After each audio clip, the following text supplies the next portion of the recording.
Pense à ceci. Ta vie est comme un bateau en pleine mer. Le ciel peut être calme maintenant. Tu regardes autour de toi, tout semble en ordre. Le soleil brille, les voiles tiennent bien, et tu crois que rien ne peut t'arriver. Mais tôt ou tard, la mer se transformera. Le vent se lèvera, et les vagues deviendront si hautes qu'elles menaceront de t'engloutir. Beaucoup, lorsque la tempête approche, se précipitent dans une panique aveugle, ils courent pour renforcer les voiles, ils repeignent le pont, ils essaient de donner l'illusion que tout est sous contrôle. Mais dans cette agitation, ils oublient l'essentiel. Car si le gouvernail n'est pas solide, si le capitaine ne sait pas diriger, le bateau coule quand même, peu importe combien de fois tu repeins le bois ou ajustes la corde. Et ce capitaine, c'est toi. Le gouvernail, c'est ton esprit. Le stoïcisme, cette philosophie née à Athènes il y a plus de 2000 ans, n'est pas une simple théorie abstraite. C'est un art de vivre, un entraînement pour rendre ton esprit indestructible, peu importe la violence des tempêtes. Il ne promet pas une mer calme, personne ne peut échapper aux vagues, aux pertes, aux injustices. Mais il promet de t'apprendre à tenir ferme, à naviguer droit, à garder ta paix même quand le monde entier s'écroule autour de toi. Aujourd'hui, je vais partager avec toi *** 8 leçons stoïciennes ***. Si tu les appliques sérieusement, elles peuvent réduire *** 93% de ta souffrance inutile ***. Pas parce que les stoïciens avaient des super pouvoirs, mais parce qu'ils avaient compris une vérité fondamentale. La majorité de notre souffrance ne vient pas du monde extérieur, mais de la manière dont nous le percevons. A. ** comprend la différence entre ce que tu contrôles et ce que tu ne contrôles pas ** tout commence ici. Épictète, ancien esclave devenu philosophe, l'a dit avec une clarté que personne n'a jamais surpassée. Il y a ce qui dépend de nous, et ce qui n'en dépend pas. Ce qui dépend de nous? Nos jugements, nos choix, nos actions, nos pensées. Ce qui ne dépend pas de nous? La météo, la mort, le passé, les paroles des autres, la chance, les accidents. La plupart des hommes échouent parce qu'ils passent leur vie entière à essayer de contrôler ce qu'ils ne pourront jamais maîtriser. Imagine un joueur de football qui passe plus de temps à insulter l'arbitre qu'à jouer le match. Ou un navigateur qui perd son énergie à maudire le vent au lieu d'ajuster ses voiles. C'est ce que nous faisons chaque jour quand nous nous plaignons du gouvernement, de nos voisins, de la pluie ou de la manière dont les autres nous traitent. Le stoïcien, lui, agit différemment. Il ne perd pas une seule goutte d'énergie sur ce qui échappe à son contrôle. Il concentre toute sa force sur son attitude et sur ses actes. Et si tu réfléchis bien, 90% de ton stress et de ta souffrance viennent du fait que tu luttes contre l'incontrôlable. Si tu lâches ça, si tu acceptes de ne travailler qu'avec ton propre gouvernail, une immense partie de ton poids disparaît. 2. *** accepte la douleur, rejette la souffrance inutile *** il y a une vérité que nous oublions tous. La douleur est inévitable, mais la souffrance est optionnelle. La douleur, c'est perdre quelqu'un que tu aimes, c'est échouer à un examen, c'est tomber malade. Personne n'y échappe. Mais la souffrance, elle, naît de la manière dont tu réagis à cette douleur.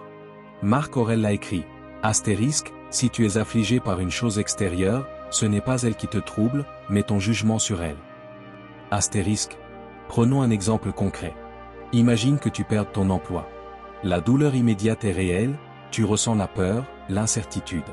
Mais si tu passes des mois à ruminer, à ressasser l'injustice, à t'autoflageller, tu ajoutes une deuxième couche de souffrance, bien plus lourde que la première. Le stoïcien apprend à distinguer les deux. Il accepte la douleur comme une donnée de la vie, mais il refuse d'alimenter la souffrance par ses pensées. Il se dit, *** c'est arrivé. Maintenant, que puis-je faire? Ce n'est pas de l'indifférence froide. C'est de la lucidité. En supprimant la souffrance inutile, tu gardes ton énergie pour rebondir. 3. *** pratique la discipline des désirs *** Le monde moderne est construit pour exciter sans cesse nos désirs. Publicité, réseaux sociaux, comparaison permanente, on nous répète que nous devons toujours vouloir plus. Plus d'argent, plus d'objets, plus de reconnaissance. Mais comme l'écrivait Sénèque, *** ce n'est pas l'homme qui a peu qui est pauvre, mais celui qui désire toujours plus. La vraie pauvreté n'est pas dans le manque matériel, mais dans l'esprit insatiable qui ne peut jamais se reposer. Et c'est cette insatisfaction chronique qui crée une souffrance continue. Les stoïciens pratiquaient volontairement la modération. Ils s'entraînaient parfois à vivre quelques jours dans la simplicité ou manger des repas très simples, dormir sur un sol dur non pas par masochisme, mais pour se rappeler que la paix intérieure ne dépend pas du confort extérieur. Et c'est une chose. Imagine perdre demain tout ce que tu possèdes. Ta maison, ton téléphone, ton compte bancaire. Bien sûr, ce serait difficile. Mais si tu entraînes ton esprit à trouver de la satisfaction dans le minimum, alors plus rien ne peut vraiment t'enchaîner. 4. Apprend à mourir chaque jour. Marc Aurèle méditait chaque matin sur sa propre mortalité. Non pas pour se déprimer, mais pour se libérer. La plupart des hommes vivent comme s'ils avaient une éternité devant eux. Ils remettent à demain les choses importantes. Ils se disputent pour des broutilles, ils s'accrochent à leur ego, ils laissent passer les jours sans réfléchir. Mais quand tu te rappelles que la mort est certaine et que chaque jour peut être le dernier, ton rapport au temps change. Tu arrêtes de perdre ton énergie dans les colères inutiles. Tu cesses de remettre à plus tard ce qui compte vraiment. Tu apprécies davantage les petites choses, un repas, une conversation, un coucher de soleil. Le stoïcisme t'invite à memento mori souviens-toi que tu vas mourir. Et loin d'être morbide, c'est une source immense de gratitude et de clarté. 5. Maîtrise ton esprit, pas le monde Tu ne peux pas contrôler le monde, mais tu peux toujours contrôler ton esprit. Voilà la plus grande liberté. Épictète vivait comme esclave. Son maître pouvait l'humilier, le frapper, décider de son sort. Mais son esprit, personne ne pouvait l'enchaîner.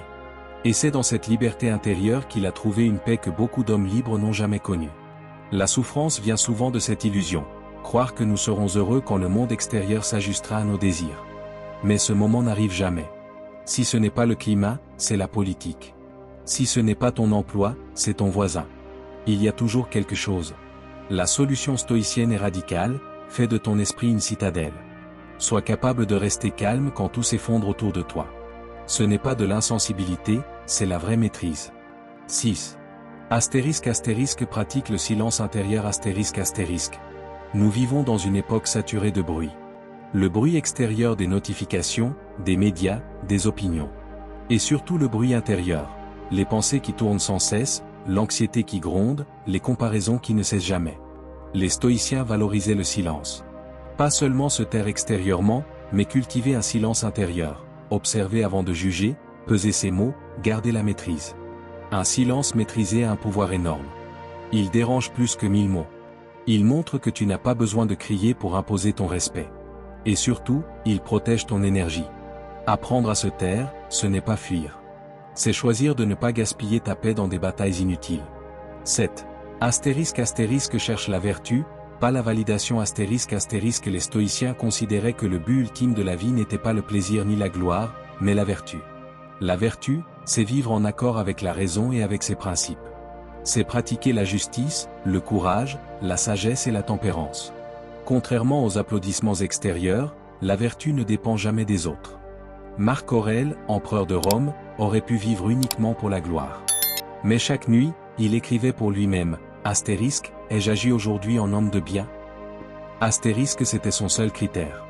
Aujourd'hui, nous sommes obsédés par les likes, les followers, la validation des autres.